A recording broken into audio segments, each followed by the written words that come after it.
Dans la journée, il faut régulièrement arrêter ce qu'on fait, arrêter son travail et revenir à l'esprit. Dans son travail même, dans la vie quotidienne, on peut retrouver l'esprit.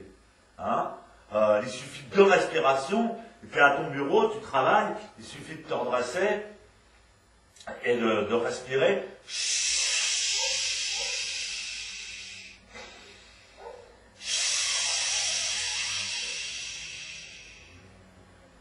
Et de revenir immédiatement à son être.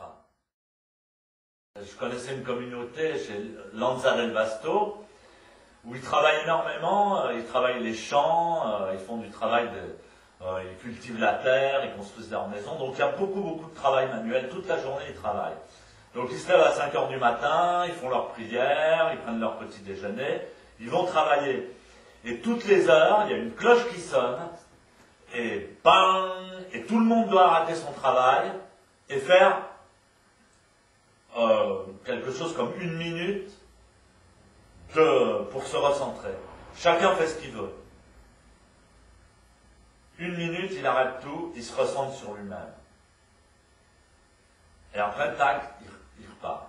Donc il n'y a pas que le zazen, il y a plein de manières de revenir à soi-même. On vit notre vie pour le zazen, pour les rassembler, pour rassembler cette conscience, cette connaissance, cette énergie, etc., dans le moment de l'expérience du zazen. Alors c'est pas de dire je renonce à ma vie pour le zazen dans un esprit sectaire, c'est pas une idéologie, etc., c'est pas un isme.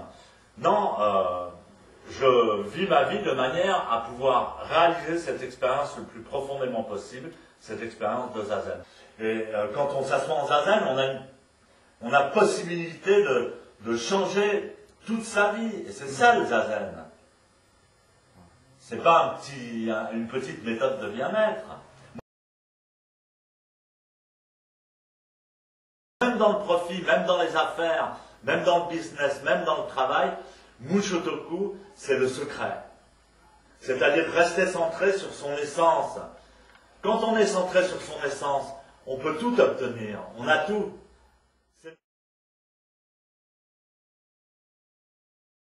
Il n'y a pas d'être ordinaire, il n'y a que des êtres extraordinaires. Tout le monde, il n'y a que des êtres extraordinaires.